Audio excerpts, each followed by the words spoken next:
మనం క్షేమంగా ఇంటికి తిరిగి వస్తామని ఆశ ఎవరికి లేని పరిస్థితి వచ్చింది. దౌర్జన్యాలు, విధ్వంసాలు, కబ్జాలు, దాడులు, కేసులు ఒకటి కాదు దిశ. ఎన్ని విధాల ఇబ్బంది పెట్టాలనో ఇక్కడుండే వాళ్ళల్లో సగం మంది ఎక్కువగా బాధితులు, కొంతమంది తక్కువగా బాధితులు అంతే. మానసికంగా కొంతమందిని దెబ్బతీశారు, ఆర్థికంగా కొంతమంది దెబ్బతీశారు, కొంతమందిని శారీరకంగా. కడాన దిశ మీలాంటి వ్యక్తి పైన అటెంప్ట్ రేప్ కేసు పెట్టించే పరిస్థితికి వచ్చారంటే అది తలుచుకుంటే ఇప్పటికి కూడా జీర్ణించుకోలేకపోతున్నాం.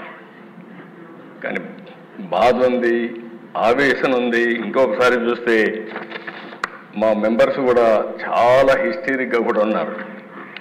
నాకు అర్థమైంది.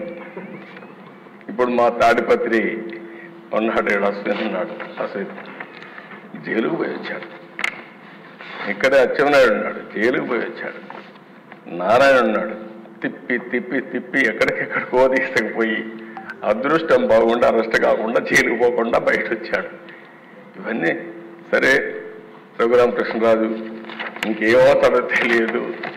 ఆ రోజు రాత్రి అంతా నిద్ర లేదు.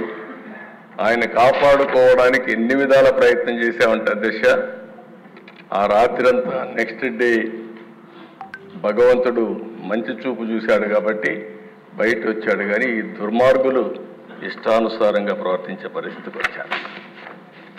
మనం ఇబ్బందులు పడ్డాం.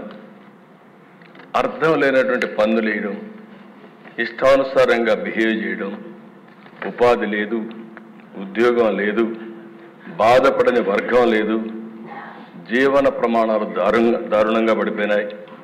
అంతటా అభద్రత, అశాంతి, ఆందోళన, అసంతృప్తి ఇవన్నీ కలిపే మనకొచ్చిన మెజారిటీస్. ఈ విషయం మనందరం గుర్తుపెట్టుకోవాలి.